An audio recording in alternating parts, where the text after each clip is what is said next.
Hello අද අපි කතා කරන්න යන්නේ මිනිස් මනසේ ඇතිවන තවත් එක් අස්වාභාවික ආශාවක් පිළිබඳවයි. මෙය ඇඩල්ට් බේබි සින්ඩ්‍රෝම් ලෙස හඳුන්වනවා.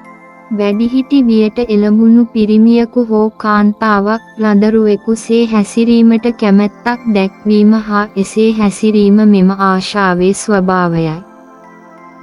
කුඩා දරුවෙක් නැතිනම් ළදරුවෙක් ලෙස අන් අයගෙන් සැලකුම් ලබන්නට මොවුන් හරිම කැමති. කෙනෙක් තමන්ව නාවනවා නම්, තමන්ට ඩයපර් අන්දවනවා නම්, තමන්ගේ ශරීරයට පවුඩර් ආදිය යොදා පිරිමදිනවා නම් මොවුන් හරිම කැමති. එමෙන්ම වෙන කෙනෙක් තමන්ගේ ගුද මාර්ගයෙන් උෂ්ණත්වය මැන බැලීම, ගුද මාර්ගයට සපෝසිටරි ඇතුළු කිරීම, ගුද මාර්ගයට වස්ති කිරීම ආදී ක්‍රියාකාරකම් වලටත් මොවුන් දැඩි කැමැත්තක් දක්වනවා. ඇඩල්ට් බේබි සින්ඩ්‍රෝම් තත්ත්වය ඇතිවීම සඳහා ළදරු හෝ ළමා වියේදී ලබපු අත්දැකීම් හේතු විය හැකියි.